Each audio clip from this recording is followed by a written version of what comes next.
दोस्तों क्या ड्रीम 11 एक सट्टा कंपनी है, और अगर ये सट्टा कंपनी है तो सरकार इसे बैन क्यों नहीं करती? और आखिर ये ड्रीम 11 इतना पैसा कमाता कैसे है और दिन दिन इसकी वैल्यूएशन बढ़ती जा रही है और इसको भैया फंडिंग पे फंडिंग मिल रही है। मतलब इन्वेस्टर इसको इस तरह से पैसे दे रहे हैं कि भाई 60,000 करोड़ की फंडिंग तो अभी रिसेंटली इन्होंने इकट्ठा की थी। और इन्वेस्टर इतना पैसा दे क्यों रहे हैं? ड्रीम 11 इतना बढ़ कैसे रहा है? गवर्नमेंट क्यों नहीं बैन कर रही है? और इसमें लोगों का फायदा हो रहा है कि नहीं? इन सारी चीजों को हम समझेंगे इस वीडियो में और एक एनालिसिस करेंगे। इसके बाद आप बताना कि क्या वाकई में ये एक सट्टा कंपनी है या एक स्किल्स गेम है।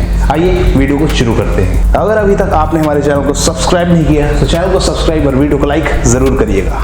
तो आइए सबसे पहले हम जानते हैं ड्रीम 11 की शुरुआत कैसे हुई। देखिए इसकी शुरुआत 2008 में हुई थी, पर ये उस टाइम पे कुछ ज्यादा चल नहीं रहा था। नॉर्मली ऐप बना दिया था, है ना, ऐसा टाइम पास के लिए कि खेलो देखो, पर कुछ ज्यादा नहीं चल रहा था। इसके बाद धीरे धीरे काम करते करते 2012 में इसको ऑफिशियली लॉन्च किया गया।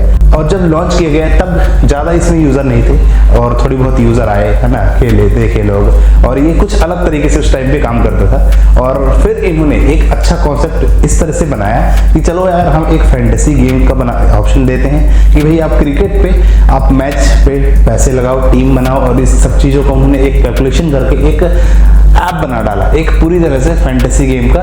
इसके बाद 2014 में इनके 1 मिलियन सब्सक्राइबर थे, 1 मिलियन इनमें लोग जुड़ गए, खेलते थे। इसके बाद धीरे धीरे 2016 आया तो 2016 में फिर और कुछ लोग ऐड हुए, यानी कि 2 मिलियन 2.5 मिलियन लोग हो गए समथिंग। फिर जब 2018 में अच्छी इसकी मार्केटिंग की, धोनी भाई ने इसकी मार्केटिंग की, तब जाके इस ऐप की एक अलग ही लेवल पे मार्केटिंग भी, अलग ही लेवल पे लोग इसमें जुड़ते चले गए क्योंकि ये गेम इस तरह का था। और इसमें तकरीबन 45 मिलियन लोग 2018 में हो चुके थे। अब आप सोचो कितना ज्यादा लत लगा रहा था ये सबके ऊपर, कितना ज्यादा इस पे लोग जुड़ते जा रहे थे, जुड़ते जा रहे थे। और ये ना मार्केटिंग, इसमें 1-2 मार्केटिंग हुई, यानी कि इन्होंने धोनी भाई को ब्रांड एम्बेसडर बना दिया। और फिर देखो लोग खुद इसकी पब्लिसिटी करते, मतलब कोई अगर बंदा गेम खेल रहा है तो वो अपने दोस्त को बोलता कि भाई देख कितना मस्त ऐप है यार, इससे करोड़ों रुपए जीते जा सकते हैं। इस हिसाब से इस चक्कर में सब लोग एक दूसरे को मार्केटिंग करते गए और इसकी ऑटोमेटिक और इस ऐप की अंडर पब्लिसिटी होती गई, लोग ऑटोमेटिक बात करते गए और यूजर बढ़ते गए। अब इसके बाद 2020 आते आते इनका टोटल रेवेन्यू 2000 करोड़ से भी ऊपर हो गया था। और ये इंडिया की पहली ऐसी कंपनी है जिसको गेमिंग कंपनी बताया गया और ये यूनिकॉर्न बनी और इसको फास्टेस्ट ग्रोइंग ऐप बताया गया। तो यहाँ पे यूनिकॉर्न उसको बोलते हैं भाई कि जिस कंपनी की वैल्यूएशन $1 बिलियन क्रॉस कर जाती है उसको यूनिकॉर्न बोला जाता है। ठीक है, ये यूनिकॉर्न का कॉन्सेप्ट है। अब आप सोच रहे होंगे भाई कैसे यार इतना तूफान मचाया है ना, पहले तो कुछ भी नहीं थी और एकदम से इन्होंने इतना ग्रो कैसे किया? तो इसके पीछे ना हमें सबसे पहले इसके बिजनेस मॉडल पे जाना पड़ेगा, कैसे ये काम करता है। तो सिंपल सी बात है यार, आपको पता होगा कि वो आपको अलग अलग कॉन्टेस्ट खिलाते हैं, यानी कि 49 रुपए, 50 रुपए, 100 रुपए, आप एक छोटी सी अमाउंट दो और उस कॉन्टेस्ट में भाग ले लो। इसके बाद आप उसमें पैसे जीतने के चांस हैं, मतलब आप अगर आपकी अच्छी रैंक आ गई, आपने अच्छी टीम बनाई है तो आप 1 करोड़ जीत जाएंगे या फिर 10 लाख जीत जाएंगे, 5 लाख जीत जाएंगे। और अगर आपकी टीम खराब है और आपकी टीम जो है परफॉर्म नहीं की तो आप उसमें हार जाएंगे। ये सिंपल सा कॉन्सेप्ट इन्होंने बनाया। अब ये कॉन्टेस्ट कैसे होते हैं, यानी कि देखो मान के चलो एक 50 रुपए का कॉन्टेस्ट है और 50 रुपए का कॉन्टेस्ट है तो 50 रुपए लगा के इसमें मान के चलते हैं कि इसमें 50 लाख लोग खेलेंगे। तो आप 50 लाख लोग 50-50 रुपए देंगे तो कितना हुआ? अब सोचो यहाँ पे 25 करोड़ रुपए समथिंग हो रहा है।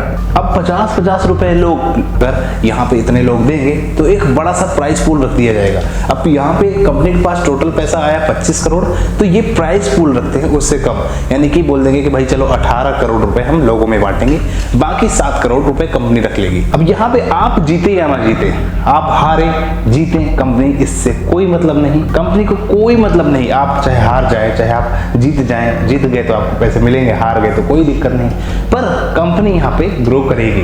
तो कितना अच्छा बिजनेस मॉडल है और यही कंपनी का बिजनेस मॉडल है, यहीं से कंपनी अर्न करती है, यहीं से कमाती है। अब आप सोचिए कि ड्रीम 11 भाई एक कॉन्टेस्ट खिला के 7 करोड़ रुपए इकट्ठा कर ले, तो ऐसे ही छोटे मोटे अलग अलग बड़े कॉन्टेस्ट, एक ही कॉन्टेस्ट नहीं होते, अलग अलग। यानी कि वहाँ पे 10,000 का प्राइस पूल भी है, 20,000 का प्राइस पूल भी है, 50 लाख का प्राइस पूल भी है। तो इस तरह अलग अलग प्राइस पूल बना के अलग अलग कॉन्टेस्ट एक ही मैच से 100 कॉन्टेस्ट खिलाते हैं। तो सोचो कंपनी एक दिन में 20, 25, 30, 40, 50 करोड़ एक दिन में कमा रही है, तो क्यों नहीं इसका वैल्यूएशन बढ़ेगा, क्यों नहीं इसको पैसे मिलेंगे। और इन्वेस्टर तो चाहेंगे भाई कि जब ड्रीम 11 कंपनी बढ़ रही है तो इन्वेस्टर खुद चाहेंगे कि भाई हम इनको दे दें अपनी वैल्यूएशन, हम इनको पैसा दे दें, ये अपने ऐप में और काम करें। इस तरह ड्रीम 11 सिर्फ अकेला नहीं है, इनके और भी अलग अलग ऐप्स हैं, इनके और भी गेम हैं। तो आप समझ रहे हैं ना कि ड्रीम 11 अकेला है। अगर ड्रीम 11 बंद हो गया तो इनके बैक में और भी अलग अलग तरह कंपनी के गेम चल रहे हैं। हो सकता है माइटी 11 या हो सकता है और जो फैंटेसी गेम ऐप चल रहे हैं वो मार्केट में वो भी इन्हीं के हों। तो ये सब चीजें हो सकती हैं। तो अब आप यहाँ पे अंदाजा लगाइए कि सिर्फ एक ऐप से, एक कॉन्टेस्ट से ये 30-40 करोड़ रुपए इकट्ठा करते हैं, तो अदर ऐप से ये कितना पैसा कमाते होंगे और भी अलग अलग ऐप से। तो अब आप इसका सोचिएगा थोड़ा रेवेन्यू। अब सोचिए कि यहाँ पे ये सिर्फ क्रिकेट नहीं खिलाते, इनके पास फुटबॉल भी है। जितने भी स्पोर्ट्स होते हैं हर एक स्पोर्ट में आप आओ, हर एक स्पोर्ट में पैसा लगाओ, और लोग लगाते भी हैं। फुटबॉल में भी लगाते हैं लोग, कबड्डी में लगाते हैं, बैडमिंटन, जितने भी टाइप के गेम होते हैं हर एक गेम में इन्होंने स्किल बेस्ड करके इन्होंने हर एक गेम का कॉन्टेस्ट खिलाते हैं। तो यहाँ पे भाई क्यों नहीं ये 2000 करोड़ की कंपनी बनेगी, ये 2000 करोड़, और क्यों नहीं इतना ज़्यादा इनका वैल्यूएशन होगा, और क्यों इतना पैसा नहीं कमा पाएंगे। सोचो, है ना। कई लोगों ने इस पे केस किया कि भाई ये जो है सट्टा खिलाने वाली कंपनी है, लोगों को इसकी आदत लगती है, ये लोगों की ज़िंदगी बर्बाद कर रहा है, लोगों से पैसे ऐंठ रहा है एक तरह से।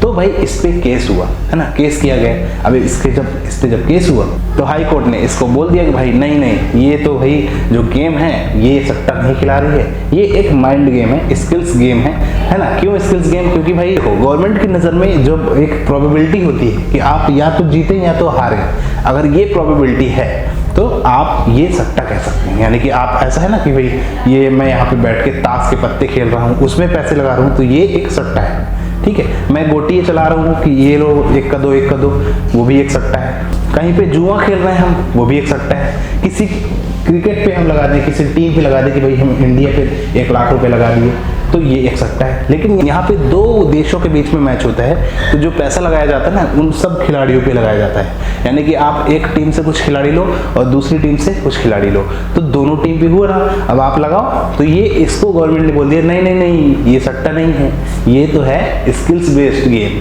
ये माइंड वाला गेम है। इस तरह से हेर फेर करके, है ना, इनको बना दिया जाता है पूरा तरह से लीगल, और ड्रीम 11 के पक्ष में फैसला आता है कि हाँ भाई देखो ये गेम जो है स्किल बेस्ड है और ये एक सट्टा नहीं है, आप धड़ल्ले से चलाओ, खेलो, है ना। तो हाई कोर्ट ने बोल दिया, सुप्रीम कोर्ट में भी केस लगा, वहां से भी ये जीत गए कि भाई वो हाई कोर्ट बोल रहे हैं तो हो सकता है ऐसा हो, तो वो भी बोल दिया भाई उसके पक्ष में कि नहीं आप खिलाओ, गेम खिलाओ। और इनके चक्कर में इसी तरह हजारों कंपनियां ऐसी आ गई मार्केट में, और कई ऐसी कंपनियां सट्टा खिलाने वाली, जैसे my time 11, dream 11 circle, Paytm games, ऐसे कई लोग आ गए मार्केट में इन्हीं के चक्कर में कि भाई चलो अब हम भी जो है स्किल बेस्ड गेम बन के लोगों को लूटेंगे और गेम खिलवाएंगे। कितना बड़ा झूठ, कितना बड़ा यहाँ पे फैसला गलत लिया गया, आप सोचो। यहीं पे कोई अगर जुआ खेलते पकड़ा गया, कोई अगर रोड पे जुआ खेल रहा है कि चलो हम पैसे लगा रहे हैं, सट्टा खेल रहे हैं, तो उस पर सरकार फटाक से एक्शन ले लेती है, क्योंकि उसमें सरकार को कुछ। अब यहाँ पे ऐसा क्यों होता है ना, सट्टा पे क्यों बैन लग जाता है? क्योंकि देखो कोई सट्टा खेलता है, जुआ खेलता है, तो उसमें वो 2 पार्टियां ही जीतती हैं, सरकार को उसमें कुछ पैसा नहीं जाएगा, है ना। अब यहाँ पे भाई ये ऑनलाइन गेम है, तो ऑनलाइन लीगली तरीके से चलता है। ड्रीम 11 पर जितना पैसा आएगा, जितना भी पैसा आएगा, गवर्नमेंट को पता रहेगा कि भाई इसके पास 50 करोड़ रुपए आए, क्योंकि ये सब ऑनलाइन चल रहा है। तो यहाँ पे 50 करोड़ में भाई 50 करोड़ का 30% गवर्नमेंट को भी देना है, तो 50 करोड़ का 30% उठ के चला गया गवर्नमेंट में।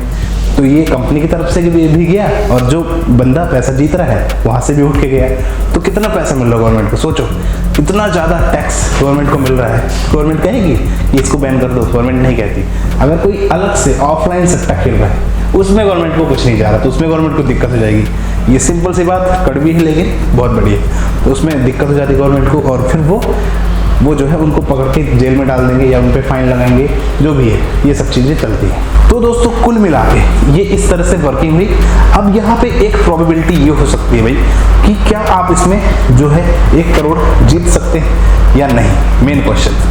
तो देखिए सिंपल सी बात, जब यहाँ पे कॉन्टेस्ट चालू होता है तो उसमें जब 50 लाख लोगों की एंट्री होती है गेम में, तो 50 लाख लोगों की जब एंट्री हुई भाई, तो वो कॉन्टेस्ट कितनी जल्दी फुल होता है आप देखते हैं। तो यहाँ पे ये होता है कि भाई जब अब जो है गेम शुरू होने वाला है तो 10 लाख लोग अभी बचे हैं, लेफ्ट हैं। तो यहाँ पे मैं एक प्रोबेबिलिटी बता रहा हूँ आपको, यहाँ पे जो है कंपनियां पहले तो ठीक थी, पहले जब स्टार्ट हुई थी तो जेन्युइन काम कर रही थी सब चीज़ें इन लोगों ने मिलके। फिर इसके बाद ये लोग क्या करने लगे कि खुद इन लोग की कंपनियों, इन लोग की ही टीम बनने लगी, है ना। अब ये मैं देखो सबूत के साथ तो नहीं दे सकता क्योंकि ये अंडर कंस्ट्रक्शन में होता है, अंदर होता है, उसका सबूत किसी के पास नहीं होगा, सिर्फ कंपनी के पास। तो मैं एक एज्यूम करके ये चीज़ बता रहा हूँ और ये होता भी है। तो वो लोग ना टीम बनाते हैं, कैसे टीम, यानी कि अगर 50 लाख लोग उसमें खेलने आएंगे तो 50 लाख लोगों में से ये लोग खुद 200-400 टीम, 500 टीम अपनी बना लेंगे। और वो आईडी ऐसी लगेगी कि हाँ भाई ये बिहार का बंदा है, ये जो है असम का बंदा है, ये जो है इधर का बंदा है, एमपी का बंदा है। इस तरह से अलग अलग आईडी जो है इनकी टीम बना के रखती है। इसके बाद गेम होता है शुरू। गेम शुरू हुआ, आप कभी ऊपर दिखेंगे, कभी नीचे, कभी यहाँ साइड दाएं दाएं, ये सब चीज़ें होके फिर अचानक से लास्ट में जब क्रिकेट का अंत होना होता है तो ये जो है अपने ही किसी बंदे की आईडी टॉप में कर देते हैं। अब सोचो आप मान के चलो 50 लाख लोगों ने गेम खेला, तो मान के चलो 400-500 आईडी इन्हीं की रहती हैं। इनको पता है कि भाई हमारी कोई ना कोई टीम बेस्ट होगी और रैंडमली ये सब चीज़ें करके अपनी टीम बना के रखते हैं और उन्हीं टीम को ये विन करा देते हैं। तो आप देखते हैं कि हाँ 1 करोड़ आज ये बिहार का बंदा जीत गया। ये एक बहुत बड़ा जो है स्कैम चल रहा है ना, क्योंकि भाई इसमें टैक्स भी देना है हमको। तो भाई जब लालच बढ़ती है ना और हमें मिले और मिले, और फिर अचानक से पैसे उनके पास ही चले जाते हैं और आपको लगता है चलो यार आज मेरा नंबर नहीं लगा, आज मैं 85 रुपये जीता या आज मैं 200 रुपये ही जीता, 300 जीता, ये सब चीज़ें हो गई, है ना। तो इस तरह से जो है फ्रॉड हो जाता है। और हाँ ये भी मैं नहीं कहता कोई नहीं जीतता, कोई जीतता भी है, कोई 50 लाख जीत जाता है, कोई 25 लाख जीत जाता है वाकई में रियल में, कोई 20 लाख जीत जाता है, कोई 1 करोड़ भी जीत जाता है रियल में। आपके आसपास में सुना भी होगा आपने कि भाई हाँ मेरे घर के बगल में बंदा रहता है, वो जीता है इतने रुपए, मेरे घर के ये बगल में ये बंदा रहता है, मेरे शहर के वहाँ पे एक बंदा रहता है उसने 1 करोड़ जीता है। इस तरह से आपको क्लियर होते जाता है और आपकी ललक बढ़ती जाती है कि नहीं यार अगर वो जीता है तो मैं भी जीतूंगा। तो यहाँ पे भाई मैं आपको प्रोबेबिलिटी बता दूं कि अगर हफ्ते में 7 दिन गेम चला, 7 दिन में ये 5 दिन खुद इनकी टीम जीत जाएगी, 1-2 दिन कोई आसपास का बंदा जीत जाएगा। क्यों? क्योंकि भाई मार्केटिंग भी तो चाहिए, लोग जाने भी तो, जब तक नहीं जाने, मान के चलो आपके गांव का कोई बंदा जीत गया, उसका नंबर शायद लग गया उस दिन, तो फिर आपको और लगेगा चलो मैं फिर से टीम बनाता हूँ, फिर से खेलूंगा। और यही चक्कर में, यही लालच के चक्कर में ना आप अपना 49 रुपये, 100 रुपये, 200 रुपये आप डेली जो है देते जाते हैं। कंपनी ग्रो करते जा रही है। आप जीते या ना जीते, आप हारे जीते, आपको उसमें कोई फर्क, कंपनी को उसमें कोई फर्क नहीं पड़ेगा। आप हार जाओ, बर्बाद हो जाओ, सरकार को भी कोई फर्क नहीं पड़ता, चाहे आप बर्बाद हो जाओ, और कंपनी को तो पड़ता ही नहीं। सिंपल सी बात बहुत कड़वी लग रही होगी लेकिन सच है। अब बात करते हैं क्या ये वाकई में लोगों को बर्बाद कर रहा है। देखिए ये जो गेम है ना, ये एक नशा है। नशा कैसे? आप एक 40 रुपये की, 50 रुपये की टीम लगाते हैं, है ना, 40-50 की टीम लगाए, तो आपने सोचा कि चलो हाँ आपके उस दिन 40 वापस आ गए, लेकिन आपको लगा कि यार मेरा नंबर लग सकता था क्योंकि आपने देखा ये बंदा 1 करोड़ जीत गया ऊपर। फिर सोचते हैं कि नहीं यार आज फिर लगाऊंगा, तो अब 40 लगाए तो आपके 40 चले गए, वो भी चले गए। फिर सोचते नहीं यार मेरे 40 चले गए, अब मैं फिर से लगाऊंगा शायद मेरे वापस से जाए। तो जब फिर से लगाते हैं तो फिर आप 200 जीत जाते हैं या 150 जीत जाते हैं। तो जब 150 जीत गए तो आप सोचेंगे कि यार चलो 150 तो आगे मेरे, और वो 150 के चक्कर में फिर आप सोचेंगे अब और लगाता हूँ शायद और मिले, और ऐसे करके ना आप आगे पीछे होते रहते हैं और फिर आपका सारा पैसा चला जाता है ना। और इसमें ड्रीम लेवल में विड्रॉवल करने का भी स्कीम है कि भाई कम से कम आप 200 रुपये विड्रॉवल कर सकते हैं, है ना, उससे कम नहीं। तो ये भी एक लफड़ा है वहाँ पे।